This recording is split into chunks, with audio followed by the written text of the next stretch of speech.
What happened in office would destroy a millionaire CEO's ego and reputation, and will also expose a $1 million scam.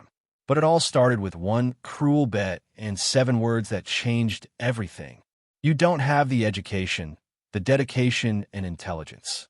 Arnold Bruno's voice echoed through his corner office as he stood over the cleaning woman, a cruel smile playing on his lips. His words cut through the air like a blade, watched by a dozen lawyers gathered at his door. Tell you what, translate this document, and I'll give you my entire month's salary. For $100,000. But you can't, can you? The room fell silent. Everyone knew what was coming. The humiliation, the tears, the quiet retreat of another little person reminded of their place. But then Katrina James did something no one expected. She stepped forward. May I see the document? What happened in the next 60 seconds would cost Arnold Bruno everything he'd spent 30 years building. Because the uneducated cleaning lady he'd just mocked in front of his entire firm was about to speak words that would haunt him forever. If you believe in kindness, second chances, and unseen connections that change lives, please like this video, comment your thoughts, and where you're watching from, share it with someone who needs it to stay motivated, and subscribe to our channel, Kindness Arena. Your support keeps these powerful, true stories alive. The morning sun cast long shadows across the marble floors of Bruno and Associates, one of Manhattan's most prestigious law firms. On the 42nd floor, Arnold Bruno stood before floor-to-ceiling windows, surveying his empire. At 53, he had built this firm from nothing, and his reflection in the glass showed a man who wore success like armor, tailored Italian suits, perfectly styled silver hair, and eyes that had long ago stopped seeing people as anything more than assets or obstacles. Mr. Bruno, your 9 a.m. is here. His assistant's voice crackled through the intercom. He didn't turn around. Send them to conference room A. I'll be there in 5. As he gathered his files, he noticed something that made his jaw clench. A smudge. On his window. On his window, in his office, in his building. Arnold jabbed the intercom button. Get maintenance up here. Now. 3 minutes later, Katrina James pushed her cleaning cart through the heavy oak doors, her eyes downcast. At 34, she had worked at Bruno and Associates for 3 years, always arriving before dawn and leaving after dusk, invisible to most of the attorneys who rushed past her in the hallways. You're the cleaner? Arnold's voice was sharp. Yes, sir. Katrina James. I don't need your life story. I need to know why my window looks like it was cleaned by a child. He pointed at the barely visible streak. Katrina's cheeks flushed. I'm sorry, Mr. Bruno. I cleaned all the offices last night. I must have missed it. Must have missed. He stepped closer, his voice dropping to a dangerous quiet. Do you know what I bill per hour, miss, whatever your name is? Katrina, sir. Katrina James. Do you know what I bill per hour, Katrina? She shook her head, her hands gripping the handle of her cart. $850. Every single hour of my day is worth $850, and you know what? I can't even enjoy the view I paid for because of your incompetence. He turned back to the window, then spun around suddenly. What languages do you speak? The question caught her off guard. Sir, languages. How many do you speak? Just English, sir. Arnold's lips curled into a cruel smile. Of course, just English. You know what the difference is between someone like you and someone like me? Education. Capability. I speak 5 languages fluently. 5. It's why I'm up here, and you're. He gestured dismissively at her cleaning cart. Down there. Katrina said nothing, her eyes fixed on a point just past his shoulder. Let me show you something. Arnold walked to his desk and pulled up a document on his computer screen. It was covered in what appeared to be Georgian script, flowing, elegant characters that looked nothing like the Latin alphabet. This, he said, his voice dripping with condescension, is a contract from a client in Tbilisi, worth $12 million. It needs to be translated by noon, and my translator just called in sick. He looked at Katrina with mock thoughtfulness. Tell you what, I'll make you a deal. You translate this document for me, and I'll give you my entire month's salary. What do you say? The other partners and associates who had gathered at the commotion in the doorway chuckled. Someone whispered, "Classic Arnold." Katrina's hands trembled slightly. Mr. Bruno, I should get back to. No, I'm serious. His voice boomed with theatrical generosity. My entire month's salary. You know how much that is? After bonuses and profit sharing, we're talking about $400,000. Maybe more. All you have to do is translate one little document. The room fell silent except for a few barely suppressed laughs. But you can't, can you? Arnold continued, moving closer. Because you don't have the education, the dedication, and the intelligence. You speak just English. So maybe next time, you'll clean my window properly. Maybe you'll remember that attention to detail matters. That excellence matters. Now get out of my office. Katrina stood frozen for a moment, her face pale. Then, in a voice barely above a whisper, she said, "May I see the document?" Arnold blinked. "What? The document, sir? May I see it?" A slow, predatory grin spread across his face. "Oh, this is going to be good. By all means." He turned his monitor toward her. Katrina stepped forward, her eyes scanning the Georgian text. The room was utterly silent now. Even the partners who had been smirking had gone quiet, watching this bizarre scene unfold. Then Katrina began to speak. After a while, she paused, her voice growing stronger. "This agreement is entered into on the 15th day of November 2025 between Bruno and Associates, hereinafter referred to as the firm, and Tel Aviv Investment Group, hereinafter referred to as the client." Arnold's face went white. Katrina continued, her voice steady and clear.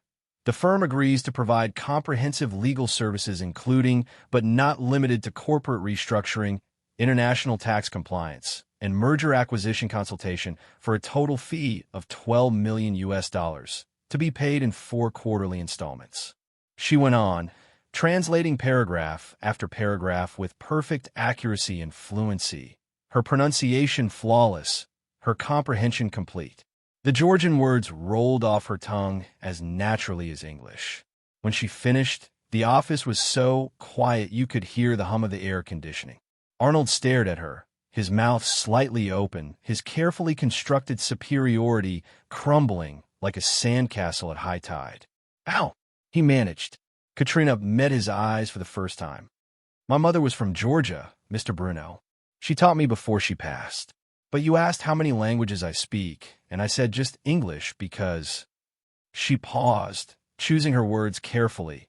"Because in 3 years working here, no one has ever asked me about anything other than cleaning. So I assumed you were asking about my work." That's one language," Arnold stammered, trying to recover. "Georgian. Fine. But I said I speak 5-inch. Katrina said another word in Georgian. Then she switched seamlessly to French, then to Spanish. She also spoke Italian, German, and Russian. "And I'm currently studying Mandarin and Arabic in the evenings." The silence that followed was deafening. Arnold Bruno had weathered many storms in his career. Hostile takeovers, brutal cross-examinations, negotiations that lasted 72 hours straight. But nothing had prepared him for the feeling of being utterly, completely humiliated in his own office by the woman he'd just mocked in front of a dozen witnesses. He couldn't form words. Jennifer Martinez, one of the senior partners, stepped forward from the doorway. "Katrina, is it?" "Yes, ma'am. Where did you learn all these languages?" Katrina's grip on her cleaning cart relaxed slightly. "My mother was Georgian. My father was Mexican. I grew up speaking 3 languages at home. I studied French and German in high school and college before." She hesitated, before circumstances changed. "I've been continuing my education privately. There's a wonderful library 3 blocks from my apartment." "You went to college?" This was from Trump David, another partner. 2 years at Columbia. International relations. Then my mother got sick, and the medical bills. Katrina's voice trailed off. "I had to leave to take care of her and work full-time. After she passed, I had debts to pay off. I've been planning to go back eventually." Arnold finally found his voice, though it came out strangled. "Everyone out. Now." The lawyers exchanged glances, but didn't move. "I said out," Arnold roared. Jennifer stood her ground. "Actually, Arnold, I think we should stay." "Katrina, you said you studied international relations at Columbia?" "Yes, ma'am. I was on track to graduate with honors when—" "Jennifer, this is my office," Arnold started. And this is a partnership, Arnold. Jennifer cut him off sharply. Katrina, would you mind staying for a moment? Arnold, you're welcome to leave if you'd prefer. It was a power play, and everyone in the room knew it. Arnold's face turned red, but he stayed put, his hands clenched into fists at his sides. Trump pulled out his phone. I'm looking at our staffing records right now. Katrina James, hired 3 years ago as overnight custodial staff. High school diploma listed as highest education. No mention of Columbia or language skills. He looked up at Katrina. Why didn't you put any of this on your application? Katrina's laugh was bitter. I did. The first time I applied. I applied for a paralegal position 2.5 years before I was hired as cleaning staff. I never got a call back.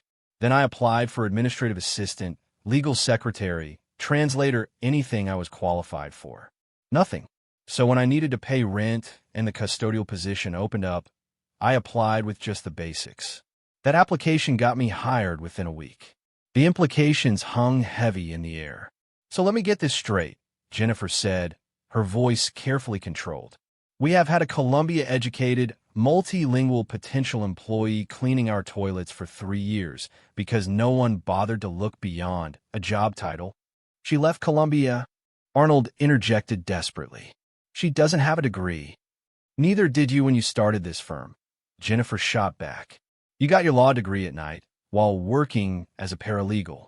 Or have you forgotten? Arnold's face went from red to purple. Trump was still scrolling through his phone. Looking at our recent cases, we've paid external translators over $300,000 in the last year alone. Georgian, Spanish, French, Russian, all languages Katrina speaks. We've delayed cases because we couldn't find qualified translators fast enough. This is absurd, Arnold said. She's a cleaner. She just perfectly translated a $12 million contract on site, Jennifer interrupted. Something our sick translator would have needed 4 hours and $3,000 to do. Katrina cleared her throat softly. If I may, there are also 3 errors in that contract. Legal errors. In the original Georgian, every head in the room swiveled toward her. What? Arnold whispered. Section 4.2 contradicts Section 7.1 regarding liability limitations. Section 9 uses an outdated reference to Georgian corporate tax code. That law changed in 2024, and the arbitration clause in Section 12 isn't actually enforceable under current Georgian law. Whoever drafted this either isn't up to date on recent changes or was hoping you would notice. Trump and Jennifer were already pulling up the document, their fingers flying over their phones as they verified what Katrina had said. She's right, Trump said, his voice filled with wonder. She's absolutely right. Arnold, if you'd signed this contract as written, we'd have been liable for up to $15 million in damages with no recourse to arbitration. Our client was trying to scam us. Arnold sank into his chair, his carefully constructed world tilting dangerously off axis. Jennifer turned to Katrina. How long have you been studying law? I'm not studying law. But when you clean offices at night, you see a lot of documents, so I got curious. I started reading the books in the law library here. Then I got a library card and started taking out books on international law. It fascinates me how different legal systems interact. You taught yourself international law, Jennifer said slowly, by reading books at night, after cleaning offices for 12 hours. Katrina shrugged, uncomfortable with the attention. I had the time, and the books were there. I'm sorry. I should probably get back to work. I have the East Wing to finish before the morning shift arrives. Actually, Jennifer said, exchanging a meaningful look with Trump, I think you should stay. We need to have a conversation about your future at this firm. The emergency partners meeting was called for 10 a.m. that same morning. Arnold tried to cancel it, but Jennifer and Trump had already sent the notice to all 15 partners, and by firm bylaws, any 3 partners could call a meeting with 24 hours notice. Given the circumstances, everyone agreed to waive the notice period. Katrina had been asked to wait in a conference room, not as a cleaning person, but as a guest. Someone had brought her coffee. Real coffee, not from the break room, but from the espresso machine that only partners were supposed to use. Meanwhile, in the main conference room, Arnold Bruno was facing a reckoning. Let me make sure I understand this correctly, said Patricia Okonkwo, the head of the corporate division. You publicly humiliated an employee, made a bet involving your entire salary. And when she won that bet by demonstrating extraordinary skills, you try to kick everyone out to avoid paying her. I wasn't serious about the bet, Arnold protested. It was obviously hyperbolic. No one takes bets like that seriously. Funny, Jennifer said, pulling up her phone. Because I have video from the security camera in your office. Would you like me to play it? The part where you say, and I quote, "I'm serious. My entire month's salary." Arnold's lawyer instincts kicked in. That's not legally binding. It was made under duress, without consideration. Arnold, Trump interrupted quietly. Stop. Just stop. We're not in a courtroom. We're talking about basic human decency. Human decency? She lied on her application. She omitted information that we had already proven we didn't value, Patricia corrected. There's a difference, and before you continue digging this hole, you should know that I pulled her complete application history. She applied here 7 times over 2 years before she was hired as custodial staff. 7 times. Each time more qualified than most of the people we did hire. Each time rejected without an interview. I don't personally review applications for every position, Arnold said defensively. No, but you set the culture, Jennifer replied. The culture that saw a gap in education and medical debt and decided she wasn't Bruno and Associates material. The culture that hired her to clean toilets, but not to use her mind. Thomas Wu, the newest partner, spoke up. I've been reviewing our translation costs. In the past 3 years, the exact time Katrina has worked here, we've spent $847,000 on external translation services. For languages she speaks fluently. We could have saved nearly $1 million. That's speculative, Arnold argued. She wasn't available because she was cleaning. She was cleaning at night, Thomas countered. Our translators work during business hours. We could have restructured her position at any point. Based on what? Walking up to a cleaner and asking if she speaks Georgian. Arnold's voice was rising. This is ridiculous. So she speaks some languages. That doesn't mean. She identified 3 critical legal errors in a contract. Jennifer interrupted. Errors that our licensed attorney didn't catch. Errors that would have cost us millions. In less than 5 minutes. The room fell silent. Finally, Robert Tassany, the oldest partner and the firm's founder alongside Arnold, spoke for the first time. Arnold, I've known you for 30 years. I watched you build this firm from nothing.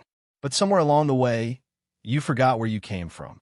Robert, you came from nothing, Robert continued, his voice soft but firm. Your father was a janitor. Your mother cleaned houses. You paid for law school by working 3 jobs. And now you humiliate a woman for cleaning your office? For not having a degree? You've become everything we started this firm to fight against. Arnold's face went white. That's not fair, isn't it? Robert leaned forward. Tell me, when's the last time you looked at a custodian and saw a person? When's the last time you spoke to anyone in this building who makes less than 6 figures? I built this firm. We built this firm, Robert corrected. And we built it on the principle that talent and justice matter more than pedigree, or at least that's what I thought we built. There was a long pause. Jennifer broke the silence. I move that we offer Katrina James a position as a legal translator and international consultant with immediate effect at a starting salary of $120,000. I second, Trump said immediately. We can't just, Arnold started. I also move, Jennifer continued, that Arnold Bruno issue a formal apology to Miss James and fulfill his bet by donating 1 month's salary to a charity of her choosing. That's outrageous. Is it? Patricia raised an eyebrow. Because I was going to suggest we open an investigation into hostile workplace practices. But Jennifer's motion seems more diplomatic. Arnold looked around the table. Every face was stone. Even Robert, his oldest friend, looked disappointed. All in favor of Jennifer's motions? Robert said quietly. 14 hands went up. Only Arnold stayed down. The motion carries, Robert said.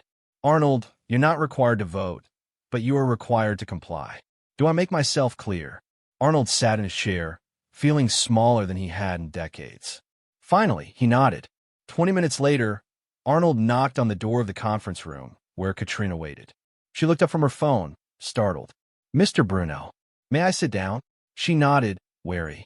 Arnold sat across from her, and for a long moment, he said nothing. He looked at his hands, at the Rolex on his wrist, at the wedding ring he still wore even though Margaret had left him 3 years ago. "I owe you an apology," he said finally. "What I did this morning was cruel, unprofessional, and unforgivable. I humiliated you in front of your colleagues to make myself feel powerful. There's no excuse for that." Katrina watched him carefully, saying nothing. "The partners have voted to offer you a position as a legal translator and international consultant. Starting salary of $120,000, full benefits, opportunity for partnership track after 2 years if you choose to pursue a law degree." "Mr. Bruno, I'm not finished." He looked up, meeting her eyes. "I also bet you my month's salary. I'm not going to give you the money directly because that would be complicated. But the partners have insisted I donate it to a charity of your choice. My monthly salary, after bonuses and profit sharing, is $387,000. Where would you like me to send it?" Katrina's eyes widened. I can't accept." "You already won it," Arnold said quietly. "I made the bet. You won. I pay. That's how it works." She was quiet for a long moment, then said, "The New York Public Library. They have programs for people trying to continue their education. That's where I learned most of what I know." Arnold nodded, pulling out his phone and making a note. "Done. It'll be transferred by the end of the week." Another silence. "Why did you do it?" Katrina asked finally. "This morning, I mean. You didn't even know me. Why humiliate me like that?" Arnold was quiet for so long she thought he wasn't going to answer. When he spoke, his voice was different, smaller, older. "My father was a janitor," he said. "Did you know that?" She shook her head. "He cleaned offices in this very building. Different company back in the 80s. He'd take me with him sometimes after school. I'd do my homework in empty conference rooms while he cleaned." Arnold's eyes were distant. "I watched successful people walk past him like he was furniture, like he didn't exist. I swore I'd never be like him. I'd never be invisible. So you became the person who makes others invisible instead," Katrina said softly. The words hit Arnold like a physical blow. He flinched. "Yes," he whispered. "Yes, I did. Somewhere along the way, I started believing that my worth came from being better than other people. Smarter, more successful, more everything. And anyone who reminded me of where I came from became a threat. I reminded you of your father. You reminded me of myself," Arnold corrected. "The self I spent 40 years trying to forget. The kid who spoke English with an accent because his parents were immigrants. The kid who wore the same 3 shirts to school because that's all he had. The kid who was smart and capable and invisible." Katrina leaned back in her chair. "What happened to your father?" "He died when I was in law school. Heart attack. He was 52. Arnold's voice cracked slightly. "He never got to see me graduate. Never got to see this firm. Never got to know that his son became everything he dreamed of. I think," Katrina said gently, "he might not have dreamed of you becoming this." The truth of it made Arnold close his eyes. "You're right," he said finally. "He wouldn't have. He was kind. Even when people treated him like garbage, he was kind.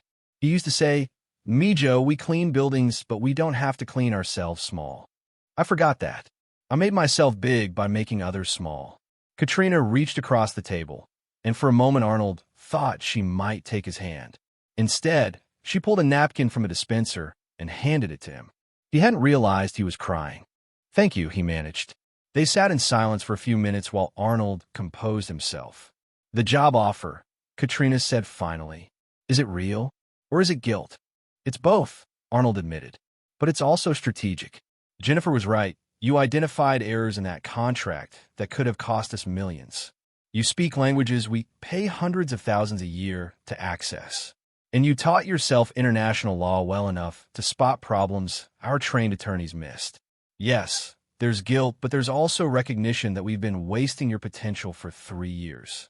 "What about you?" she asked. "What happens to you?" Arnold laughed bitterly. "I'm still a named partner. I still own 40% of the firm. But my reputation just took a hit it won't recover from. By tomorrow, every lawyer in this building will know that I was humiliated by the cleaning lady. My authority, my respect, it's all damaged. Maybe permanently. Good, Katrina said simply. Arnold blinked. What? I said good. You should be humiliated. You should lose respect. What you did was horrible, and you should face consequences for it. She leaned forward. But that doesn't mean you can't change. My father used to say, falling is allowed, staying down is forbidden. Arnold smiled despite himself. Your father sounds like he was a wise man. He was a janitor, Katrina said pointedly. He cleaned buildings. He also spoke 4 languages, could fix anything with an engine, and taught himself to play classical guitar from YouTube videos. He died 2 years after my mother, also from a heart attack. Also at 52. The parallel wasn't lost on Arnold. I'm sorry for your loss, he said, and meant it. I'm sorry for yours, she replied. Katrina's first official day as a legal translator and international consultant began with her moving her belongings from the custodial locker room to a shared office on the 38th floor. The space was small, but had a window, a real desk, and a nameplate that read Katrina James, International Consultant. The reaction from the staff was mixed. Some were thrilled. Katrina had been kind to everyone during her time as a cleaner, and they were happy to see her succeed. Others were uncomfortable, unsure how to treat someone who'd cleaned their offices last week and was now sitting in strategy meetings. Arnold watched from a distance, trying to rebuild his own shattered image. The story of his humiliation had spread through the firm like wildfire, and with it came a reckoning. Associates who'd feared him felt emboldened. Partners who'd deferred to him started pushing back. His authority, built over decades, was crumbling. But something else was happening too. 3 days after Katrina started her new position, Arnold stopped by her office. Do you have a minute? He asked. She looked up from her computer, surprised. Of course. He entered awkwardly, sitting in the chair across from her desk, a reversal of their usual power dynamic. I've been thinking, he said, about what you said, about change, and I wanted to ask if you'd be willing to help me with something. What kind of something? I want to create a program, Arnold said. A scholarship program for support staff who want to continue their education. Tuition assistance, paid study time, mentorship. I want to call it he paused, the Antonio and Nadia Bruno Scholarship. After my parents. Katrina studied him. Why are you telling me? Because I want you to run it, Arnold said. You understand what it's like to have potential that no one sees. To have dreams that get deferred because of circumstances. I want to make sure what happened to you doesn't happen to anyone else at this firm. That's a beautiful idea, Mr. Bruno. But I just started this position. I don't think I'm qualified to. You're more qualified than anyone else here, Arnold interrupted. Please, let me do this one thing right. Katrina considered it for a long moment. On one condition, anything. You personally interview every applicant, she said. You sit down with every person who applies, custodians, mailroom workers, administrative assistants, everyone. You look them in the eye and see them as people. That's the price. Arnold swallowed hard. That's going to be uncomfortable. Good, Katrina said, echoing her earlier sentiment. Arnold laughed, a real laugh, for the first time in weeks. Okay, deal. 2 weeks later, Katrina was called into a meeting with the Georgian client whose contract had started everything. Tel Aviv Investment Group had sent 3 representatives to discuss the errors Katrina had identified. Arnold insisted on attending the meeting, despite Jennifer's suggestion that he sit this one out. The Georgians arrived promptly at 2 p.m., 2 men in expensive suits and a woman whose sharp eyes missed nothing. The woman greeted Arnold, extending her hand to Arnold. Mr. Bruno, I am Nino Barids, CEO of Tel Aviv Investment Group. Ms. Barids, welcome. This is Katrina James, our international consultant. She's the one who identified the issues with your contract. Nino turned to Katrina, and her expression changed from business formal to genuine surprise. You're the one who found the errors? Katrina replied in flawless Georgian. Yes, I did see several problems. Nino smiled, then switched to English. Forgive me, Mr. Bruno. It's rare to meet Americans who speak Georgian so well. Miss James, your accent is from Tbilisi. Did you study there? My mother was from Tbilisi, Katrina explained. She taught me from childhood. I see. Nino sat down, her demeanor shifting. Well, Miss James, you cost us quite a bit of money. That contract was crafted very carefully. The temperature in the room dropped. Arnold started to speak, but Katrina held up her hand gently. Ms. Barids, Katrina said calmly. With respect, that contract was crafted to scam Bruno and associates out of millions of dollars while leaving your company protected from arbitration. The errors weren't mistakes. They were intentional. One of the men with Nino shifted uncomfortably. Nino's smile didn't waver. That's quite an accusation. It's quite an obvious scam, Katrina replied. Section 4.2 and 7.1's contradiction creates a liability trap. The outdated tax code reference would have invalidated our protection clauses. And the arbitration clause uses language from the pre-2024 law specifically because the new law requires arbitration in the client's home jurisdiction, meaning we'd have no legal recourse in Georgian courts where you have influence. You seem very certain of this. I am, Katrina said, because I spent the last 2 weeks researching Tel Aviv Investment Group. You've used variations of this contract 3 times in the past 4 years. Once with a firm in London, once in Dubai, once in Singapore. Each time, the firm missed the errors, signed the contract, and ended up in protracted legal battles they couldn't win. You've extracted over $40 million in settlements using this method. The room was silent. Arnold stared at Katrina in shock. She'd done all that research in 2 weeks. Nino's smile finally faded. You have no proof of any of this. Actually, Jennifer's voice came from the doorway. We do. Katrina flagged this issue, and I contacted the firm she mentioned. They were very interested to learn they weren't alone. We're currently coordinating a multi-jurisdictional legal response. I believe the term is joint prosecution. Nino stood abruptly. This meeting is over. Sit down, Ms. Barids, Arnold said, his voice carrying the full weight of his authority. You came to my firm thinking we were an easy target. You tried to scam us out of millions. But you made one critical mistake. And what was that? Arnold looked at Katrina with genuine respect. You assumed we wouldn't see you coming. You assumed that because we're an American firm, we'd be ignorant of Georgian law. You assumed we'd be too lazy or too arrogant to check your work. You were wrong. Nino sat back down slowly. Here's what's going to happen, Arnold continued. You're going to withdraw your proposal. You're going to return to Georgia, and you're going to pray that we don't pursue criminal fraud charges. Because if we do, I promise you, we won't stop until you're finished. You have no grounds. We have 3 other firms ready to testify, Jennifer interrupted. We have a forensic analysis of your contracts, and we have Katrina James, who speaks Georgian like a native and understands your legal system better than you apparently hoped. Your move, Ms. Barids. For a long moment, no one moved. Then Nino stood, her composure cracking. She said to Katrina in Georgian, "Your mother would be proud of you." Katrina replied simply, "I know." After the Georgians left, Arnold turned to Katrina. "You did all that research on your own?" "Nights and weekends," Katrina said. "Once I saw the pattern, I wanted to understand the full picture. I hope that was okay." "Okay."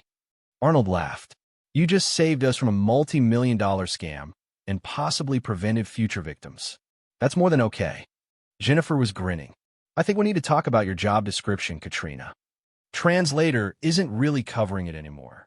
3 months later, the Antonio and Nadia Bruno Scholarship Program launched with 12 recipients. Arnold personally interviewed each one, just as he'd promised Katrina. There was Marcus, a night security guard who'd been teaching himself programming. Elena, from the mail room, who spoke 5 languages and had a degree in linguistics from Venezuela that the U.S. didn't recognize. David, a custodian who'd been taking online courses in accounting for 4 years. Each interview humbled Arnold a little more. The program paid for education, provided 4 hours a week of paid study time, and offered mentorship from firm partners. It was expensive, nearly $500,000 a year. But as Trump pointed out, it was less than they'd spent on external translators alone. Katrina, meanwhile, had been promoted to Director of International Affairs. Her office was now on the 40th floor, not quite Arnold's 42nd, but close. She brought on 2 assistants and was building a department. She'd also enrolled part-time at Columbia to finish her degree. Arnold found himself stopping by her office more frequently then was probably appropriate for a named partner. Sometimes with questions about cases. Sometimes just to talk. "You're procrastinating," Katrina said one evening, looking up from her work to find Arnold lingering in her doorway. "What? You have a Mercer deposition tomorrow.